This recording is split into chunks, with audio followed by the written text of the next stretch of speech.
Você pode ainda continuar ofertando, mas a gente precisa também não abusar muito do nosso tempo. Aleluia. A gente sabe que esse culto agora de 9 horas da manhã. Quem ama o culto de 9 horas da manhã, gente? A gente termina o culto 10h30, então um culto um pouco mais curto, mais rápido, mas cheio da palavra, cheio da unção de Deus, cheio de transformação. E nessa manhã, e na verdade eu ainda nem sabia que eu iria pregar, mas desde o início da semana eu venho com um texto no meu coração que remete a falar sobre salvação. Hoje nós iremos falar da mensagem mais poderosa e mais preciosa que o Evangelho tem, que é a cruz de Cristo Jesus. Porque a cruz de Cristo Jesus, ela tem poder para salvar. Pregar sobre a cruz de Cristo Jesus não é somente para quem ainda não conheceu o Evangelho, mas a cruz deve estar presente na vida também da igreja. Porque a igreja também precisa carregar essa mensagem que é poderosa. Porque o poder da salvação está naquilo que aconteceu na cruz do Calvário.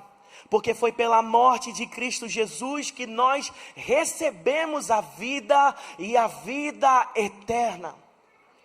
Então essa mensagem, ela precisa nessa manhã entrar no nosso coração e romper, irmãos, com toda a barreira que possa existir de dúvidas dentro de nós.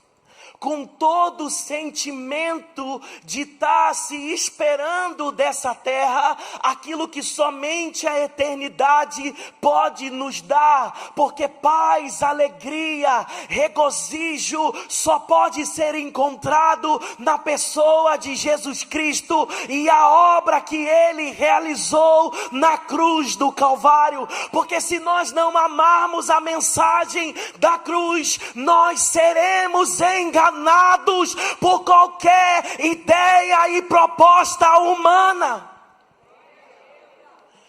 Porque para falarmos de cruz, nós temos que falar de morte. Porque para falar de cruz, nós precisamos falar de arrependimento.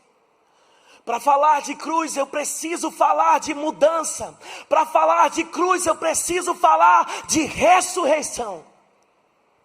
E eu quero convidar você a abrir a sua Bíblia em Lucas, no capítulo 22,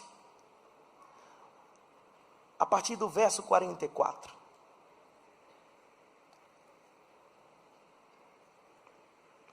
Lucas 22,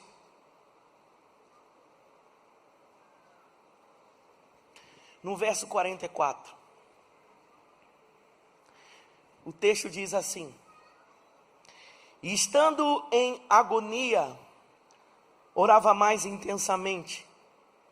E aconteceu que o seu suor se tornou como gotas de sangue caindo sobre a terra. Levantando-se da oração, foi ter com os discípulos, e os achou dormindo de tristeza. E disse-lhes: Por que estáis dormindo? Levantai-vos e orai, para que não entreis em tentação. Curva a sua cabeça.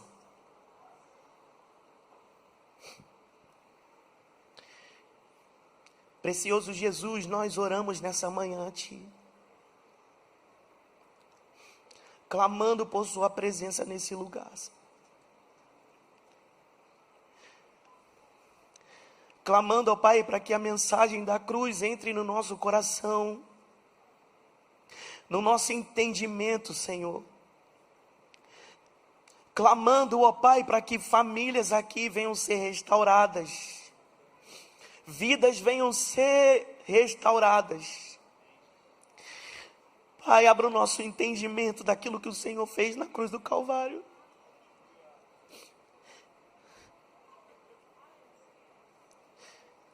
Porque um dia, ó Pai, o Senhor pagou um alto preço por nós.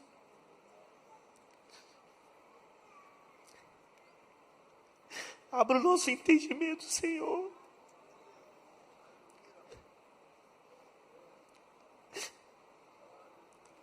Não nos deixe, ó Pai, ficar perdidos, ó Deus.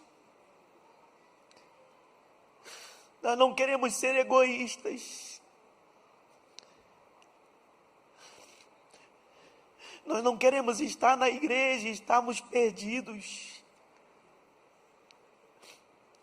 Mas nós queremos, ó Pai, viver a realidade da cruz do Calvário. E aquilo que o Senhor fez, ó Pai, por cada um de nós.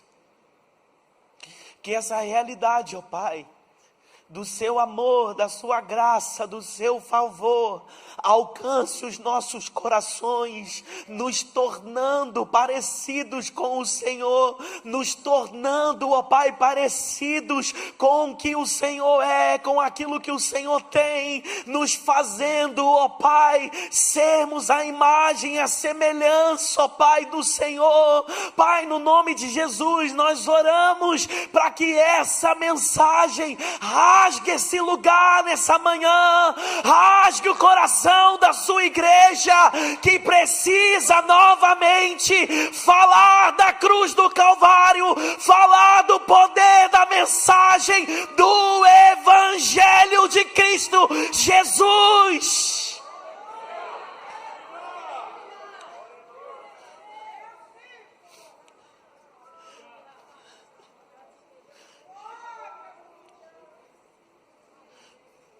Abaixou quando orobou labacete. Era baixei cara labalabaçote babababachete. Era bacere balabaixou quando erebalabacete. Era balabaixou quando orobou labacete.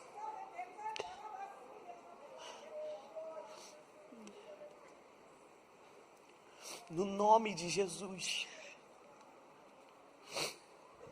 A morte de Cristo não foi planejada por homens. Não foi Satanás quem levou a Jesus para a cruz do Calvário. Não foi a humanidade, o povo, o egoísmo do povo, a falta de reconhecimento do povo que levou Jesus Cristo para a cruz do Calvário. Mas a morte de Cristo foi planejada pelo seu Pai, que é Deus. Em Apocalipse, no capítulo 13, a partir lá do verso 8, vai dizer que o Cordeiro de Deus já havia sido imolado desde a criação do mundo, muito antes de você nascer, muito antes de você vir à existência, muito antes do Senhor criar a humanidade. Jesus Cristo já havia entregado a sua vida em favor de cada um de nós, mesmo antes do nosso pecado, mesmo antes de qualquer erro, mesmo antes de você se arrepender, mesmo antes de você gerar algum tipo de gratidão, Ele entregou a sua vida em favor de todo aquele que nele crê. Porque Jesus Cristo veio com um propósito claro. João 3,16 vai dizer: porque Deus amou o mundo de tal maneira que deu o seu Filho unigênito,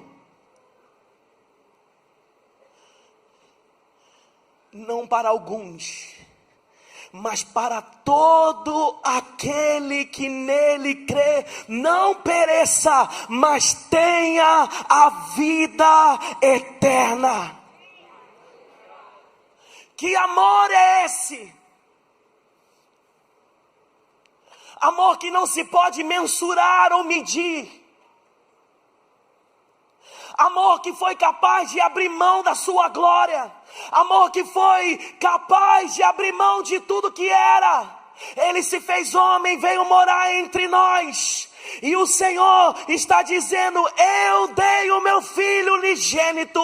Por quê? Porque Ele veio para salvar. Porque Jesus Cristo, Ele é Salvador. E quantos de nós não sabemos o que é salvação?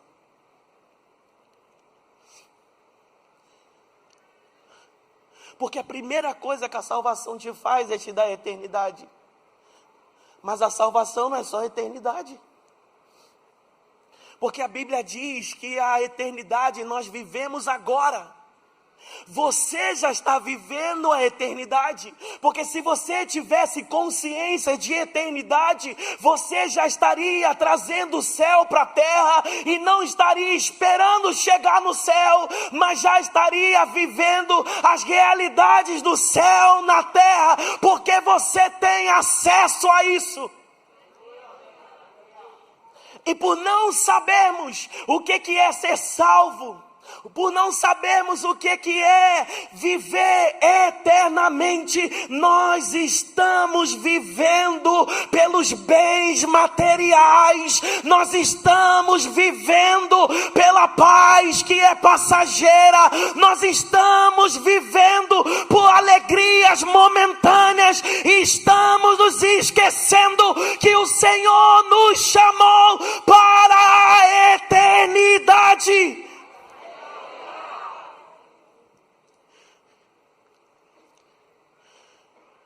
Porque se a gente tivesse consciência de eternidade, a gente estaria cuidando melhor da nossa casa. A gente estaria brigando menos. Porque quem sabe quando muitos querem ter consciência da eternidade, quando uma pessoa se vai,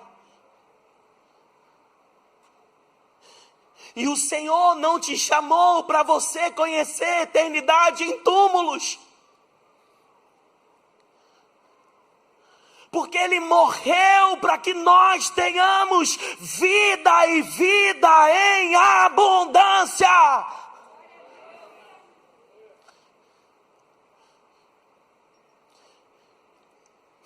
Talvez hoje você fique em silêncio o culto inteiro, mas eu não estou preocupado com isso.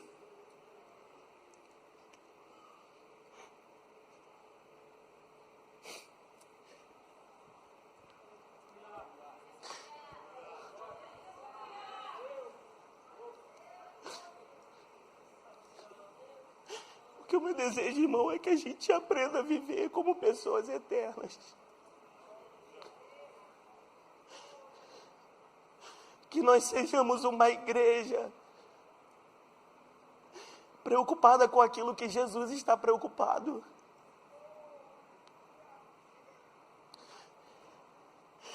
Que sejamos uma igreja que prega a salvação.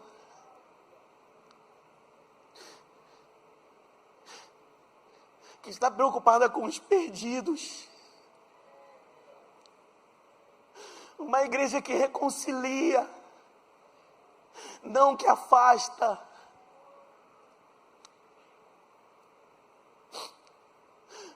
Uma igreja que está preocupada em ser o corpo de Cristo na terra, e não preocupada em se destacar individualmente.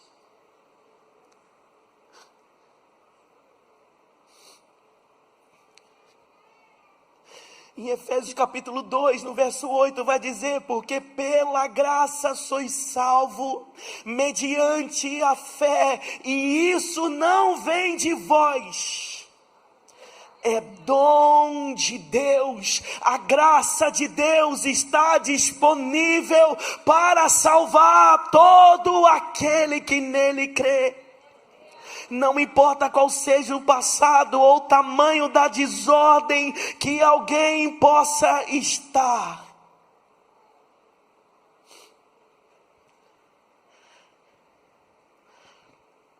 Mas o que aconteceu na cruz do Calvário? O que aconteceu naquele dia? A palavra do Senhor vai nos contar que naquele dia da crucificação, Jesus foi até um jardim novamente. O primeiro relato da Bíblia em Gênesis, no capítulo 1, 2 e 3, é sobre um jardim também, jardim do Éden.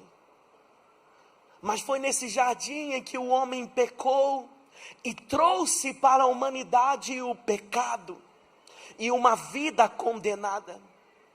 Mas quando Jesus Cristo vem, ele visita novamente um jardim. Diferente do primeiro jardim onde o homem pecou, chamado Éden, lugar de prazeres, lugar de alegria plena, Jesus Cristo foi para o Getsemane. E nesse jardim que era conhecido como o lagar, aonde as azeitonas são prensadas, Jesus Cristo foi prensado.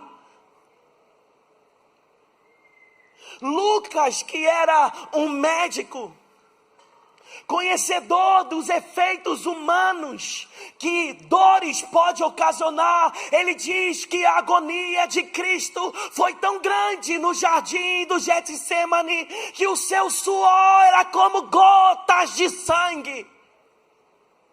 O médico conhece e sabe qual é o nível de pavor, de pânico que o corpo precisa para produzir, ao invés de água, produzir sangue como suor.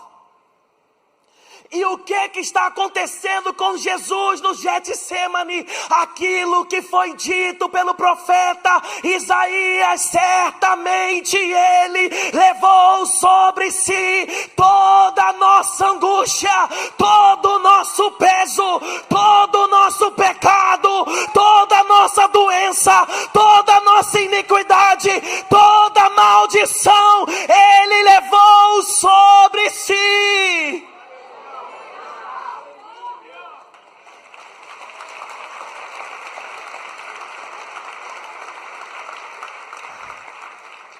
E nós precisamos entender isso, porque a dor que ele está sentindo, o peso que ele está recebendo não é dele, é meu, é seu.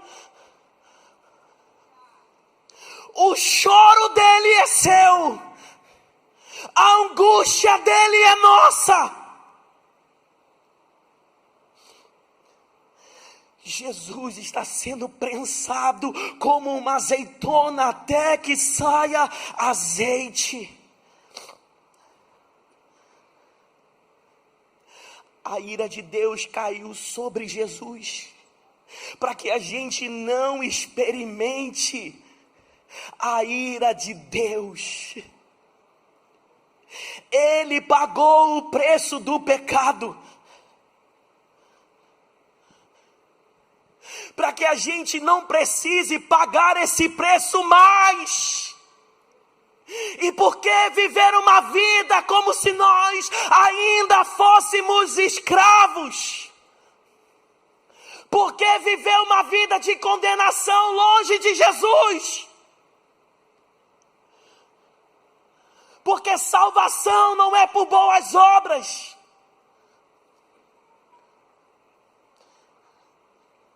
A salvação não é porque eu sou bonzinho aqui, que eu estou garantindo salvação. Não, a salvação é para quem crê no nome de Jesus. Mas para isso eu preciso de um primeiro passo: arrependimento. Porque salvação não chega sem arrependimento. Não tem como ser salvo sem se arrepender da vida que nós estamos levando.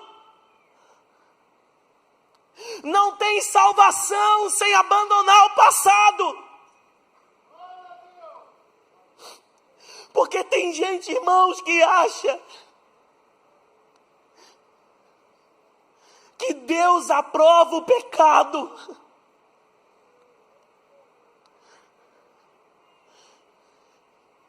Entrou para a igreja, mas continua com a mesma vida de pecado. Não honra sua esposa, não honra o seu marido, não honra os seus filhos. E está achando que Deus, com a sua graça, vai salvar, mas não é isso que a palavra do Senhor diz. É necessário ter arrependimento. Sem arrependimento não tem salvação. E o que é se arrepender? É abandonar. O que é se arrepender? É abandonar práticas. Tem muita gente sendo enganada pelo diabo, porque achando que o fato de estar sendo tentado está pecando. A palavra do Senhor diz que você deve fugir das tentações. O problema não é ser tentado, o problema é cair na tentação. E a gente só é tentado aonde a gente não está decidido. Aonde falta decisão tem tentação, irmão. Aonde não se tem posicionamento tem tentação. Jesus Cristo passa por um julgamento. Em Mateus 27, 27 e 26, vamos ler. Vocês estão comigo? Então Pilatos soltou Barrabás e mandou açoitar Jesus e entregou-o para ser crucificado. O açoitamento humano é um castigo terrível, cruel. Os condenados eram amarrados em um poste e espancados com um chicote de couro. Esse chicote de couro era entrelaçado com pedaços de osso e metal, que rasgavam a pele e os tecidos, muitas vezes deixando os ossos e o intestino à mostra. Em muitos casos, o próprio açoitamento já era fatal. Os romanos açoitaram Jesus praticamente até a morte. Antes de ser crucificado, ele foi açoitado. Cada açoite que Jesus recebe está dilacerando o corpo dele. Cada açoite que o Senhor Jesus está recebendo está abrindo um caminho para o corpo. Cada fresta aberta em seu corpo está abrindo um caminho. E que caminho é esse? O corpo dele, a carne dele deveria ser rasgada para que eu e você tivéssemos acesso a quem ele é, porque pelas suas feridas, pelas suas pisaduras, nós fomos sarados.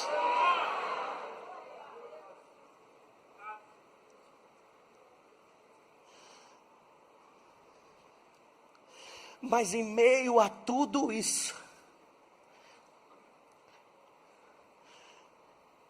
ele permaneceu sem abrir a boca. Injuriado, sem abrir a boca.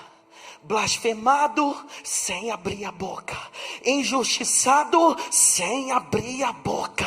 Perseguido, sem abrir a boca. Sendo dilacerado, sem abrir a boca.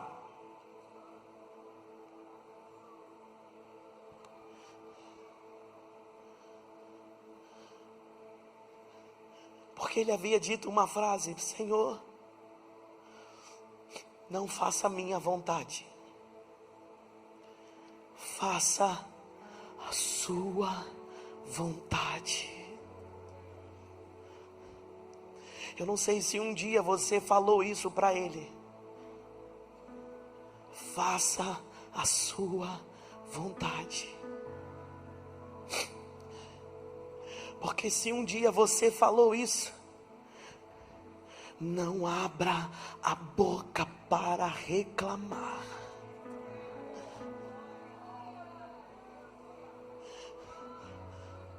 Porque o que você prefere?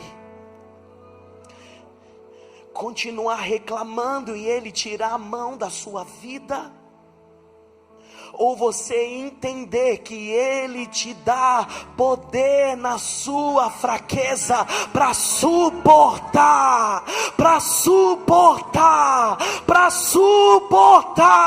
para que você carregue a sua cruz.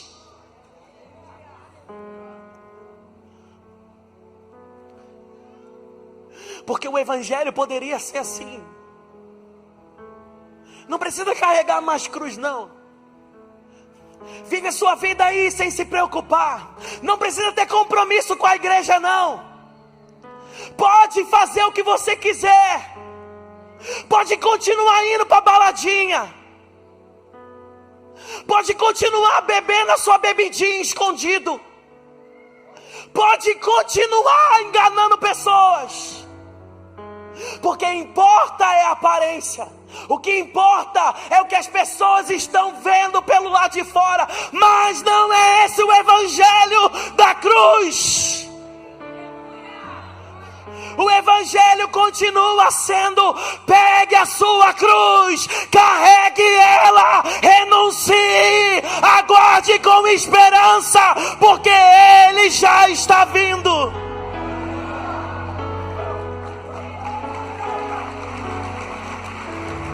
Não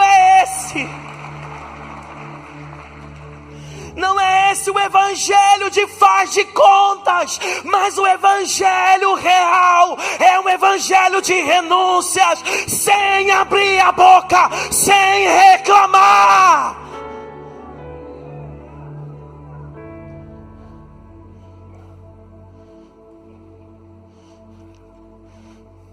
Jesus Cristo é colocado na cruz do Calvário. E do seu lado existem dois malfeitores. Quando nós olhamos para a cena, são 3 cruzes. Cristo está no meio dela. Isso aponta de que se não for por intermédio dele, se não for pelo meio de Cristo, se não for por intermédio de Cristo, não tem como ser salvo.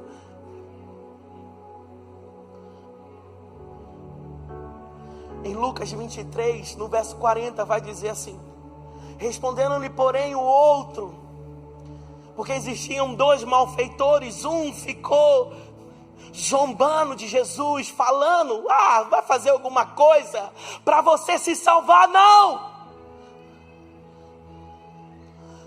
Mas o outro respondendo, porém, repreendeu, dizendo: nem ao menos temes a Deus, estando sobre igual sentença? Nós, na verdade, com justiça, porque recebemos o castigo que os nossos atos merecem. Mas esse nenhum mal fez. E acrescentou Jesus: lembra-te de mim quando vieres no teu reino. E Jesus respondeu: em verdade te digo, que hoje estarás comigo no paraíso. Um daqueles malfeitores, vendo o silêncio do sofrimento de Jesus, o coração dele se enche de temor. E ele começa a reconhecer o seu pecado. E o que é isso? Arrependimento. Ele começa a dizer: eu mereço estar aqui, mas ele não. Eu mereço a condenação, mas ele não. Para mim, que vivei uma vida de qualquer jeito, eu mereço estar aqui, mas ele não merece estar aqui. Ele reconhece a grandeza de Jesus. E eu quero saber de qual lado você está nessa manhã. Dos que vão continuar a viver uma vida zombando de Cristo. Não, porque eu até falo que eu acredito em Jesus, mas se não entrega a sua vida, se não se arrepende, continua zombando com as suas atitudes, longe de Jesus, da mesma maneira que esse ladrão na cruz. Mas também você pode ser como esse outro, que olha para Jesus e fala: eu quero a sua vida. Eu estou cansado da minha, eu quero a vida que você tem. Eu quero a salvação que você tem. Oh, meu irmão, deixa eu falar uma coisa. Você poderia estar pulando dessa cadeira se eu estivesse falando coisas de bênção, coisas que você iria receber. Eu sei disso.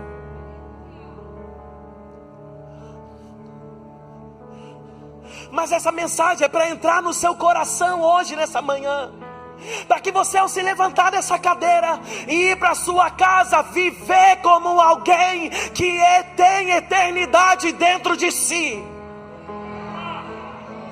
Alguém que sabe que vale a pena abrir mão, que vale a pena renunciar, que vale a pena dizer não para o pecado e sim para Jesus.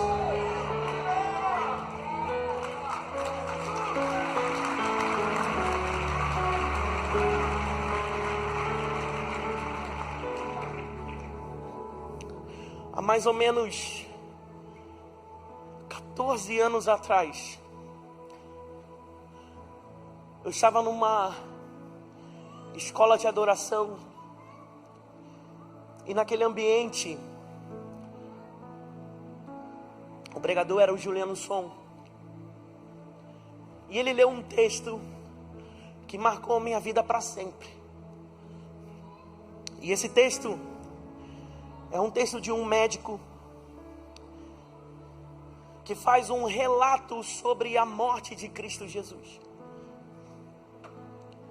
Ele descreve como foi todos os processos que Cristo sofreu na cruz do Calvário. E eu quero ler esse texto junto com você.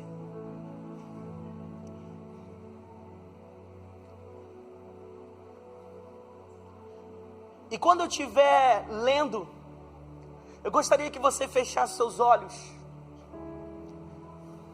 e deixasse que o Espírito Santo produzisse as imagens em seu coração. Porque a morte de Cristo fala da sua vida. E quando nós entendemos o tamanho desse amor que Cristo Jesus tem por nós, e o quanto Ele nos ama, a gente não vai perder tempo com outros amores. Eu gostaria de ler, e enquanto eu leio, você permita o Espírito Santo falar com você. Um texto que diz assim: sou um cirurgião e dou aulas há algum tempo.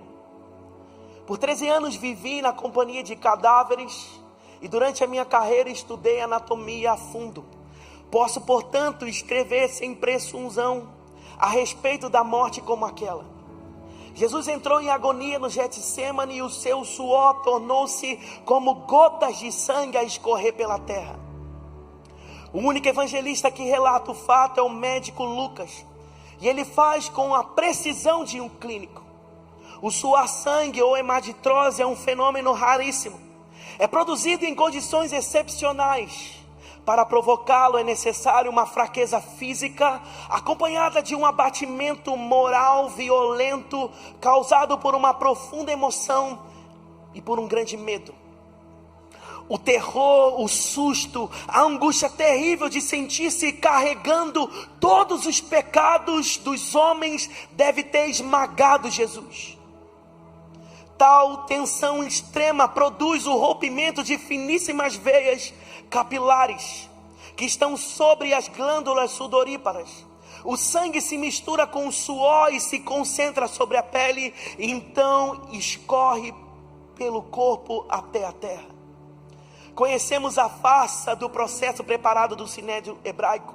O envio de Jesus a Pilatos, o desempate entre o procurador romano e Herodes. Pilatos cede e então ordena a flagelação de Jesus. Os soldados despojam Jesus e o prendem pelo pulso à coluna de um pátio. A flagelação se efetua com tiras de couro múltiplas, sobre as quais são fixadas bolinhas de chumbo e pequenos ossos. Os carrascos devem ter sido 2, um de cada lado, de diferentes estaturas. Golpeiam com chibatadas a pele, já alterada por milhões de microscópicas hemorragias de suor de sangue. A pele se dilacera e se rompe.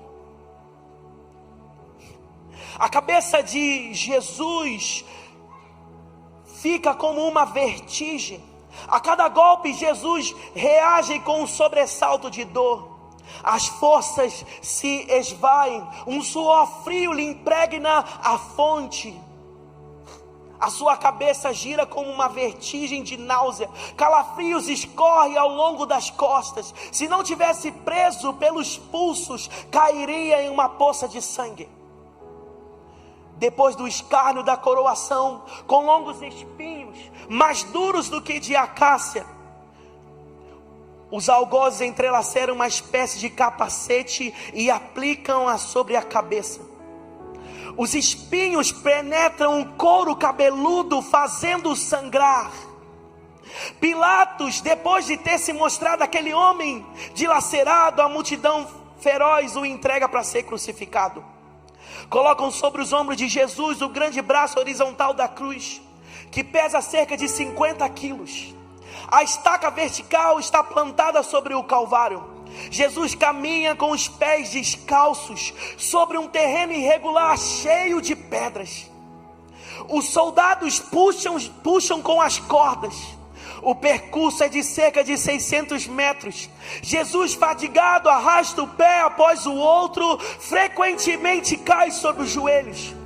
Os ombros de Jesus estão cobertos de chagas. Quando ele cai por terra, a viga lhe escapa, escorrega e ele esfola o dorso. Sobre o Calvário tem início a crucificação. Os carrascos despojam o condenado, mas a sua túnica está colada nas chagas e para tirá-la produz uma dor atroz. Quem já tirou uma atadura de gases sobre uma grande ferida percebe do que se trata. Cada fio do tecido adere à carne viva. Ao levantarem a túnica, se laceram as terminações nervosas, postas em descobertos pelas chagas. Os carrascos dão um puxão violento. Há um risco de toda aquela dor provocar uma síncope, mas ainda não é o fim. O sangue começa a escorrer. Jesus é deitado de costas. As suas chagas se incrustam aos pés e os pedregulhos depositam o braço horizontal da cruz. Os algozes tomam as medidas. Com uma broca é feita um furo na madeira para facilitar a penetração dos pregos. Os carrascos pegam um prego, um longo prego pontudo e quadrado, apoiam sobre o pulso de Jesus. Com um golpe certeiro de martelo, o plantam e o rebatem sobre a madeira. Jesus deve ter contraído o rosto assustadoramente. O nervo mediano já foi lesado. Pode-se imaginar aquilo que Jesus deve ter provado. Uma dor lancinante, agudíssima, que se difundiu pelos dedos, se espalhou pelos ombros, atingindo o seu cérebro. A dor mais insuportável que o homem pode provar. Isso poderia produzir em qualquer ser humano uma falta de consciência, mas em Jesus não. O nervo é destruído em uma só parte. A lesão do tronco nervoso permanece em contato com o prego. Quando o corpo for suspenso na cruz, o nervo se esticará fortemente como uma corda de violino esticada. A cada salavanco, cada movimento vibrará, despertando dores dilacerantes. O suplício durará cerca de 3 horas. Mas Jesus Cristo quer falar. Cada vez que o mártir levanta a cabeça, recomeça as pontadas agudas de dor. pregam-lhe os pés. Ao meio-dia Jesus tem sede, não bebeu desde a tarde anterior. Seu corpo é uma máscara de sangue, a sua boca está semi-aberta, e o lábio inferior começa a pender, a garganta está seca, lhe queima, mas ele não pode engolir, e ele tem sede. Um soldado lhe estende sobre a ponta de uma vara uma esponja cheia de uma bebida ácida. Tudo aquilo é uma tortura atroz. Um fenômeno estranho se produz no corpo de Jesus. Os músculos dos braços se enrijecem em uma contração que vai se acentuando. Os deltóides, os bíceps esticados e levantados, os dedos se curvam. Os músculos dos abdômenes se enrijecem em ondas imóveis. Em seguida, entre as costelas, o pescoço e o aparelho respiratório, a respiração se faz cada vez um pouco mais curta. O ar entra com muita dificuldade. Jesus respira com a ápice dos pulmões, tem sede de ar, como um asmático em plena crise. Em seu rosto pálido, pouco a pouco se torna vermelho e depois em um violeta. Jesus é envolvido pela asfixia. Os pulmões cheios de ar não podem esvaziar-se. A fronte está impregnada de suor, os olhos saem para fora de órbita. Mas o que acontece? Lentamente, com esforço sobre-humano, Jesus toma um ponto de apoio sobre o prego dos pés, esforça-se em pequenos golpes para aliviar a tração dos braços. O músculo do tórax se distende, a respiração se torna mais profunda, os pulmões se esvaziam, o rosto recupera a palidez inicial. Por que todo esse esforço? Porque Jesus quer falar: Pai, perdoa-lhe, porque eles não sabem o que fazem. Logo em seguida o corpo começa a afrouxar-se de novo e a asfixia recomeça. Foram transmitidas 7 frases pronunciadas por ele na cruz. Cada vez que quer falar, deverá elevar-se tendo como apoio o prego dos pés. E isso é inimaginável. Atraídas pelo sangue que ainda escorre pelo seu corpo, um enxame de moscas unem ao seu redor, mas ele não pode enxotá-las. Pouco depois o céu escurece e o sol se esconde. De repente a temperatura diminui. Logo serão 3 da tarde. Depois de uma tortura que dura 3 horas, todas as suas dores, a sede, as câimbras, a asfixia, o latejar dos nervos medianos lhe arrancam um lamento: meu Deus, por que me abandonaste? E Jesus grita: tudo está consumado. E em seguida, num grande brado, diz: Pai, em tuas mãos entrego o meu espírito. E morre em meu lugar e no seu lugar.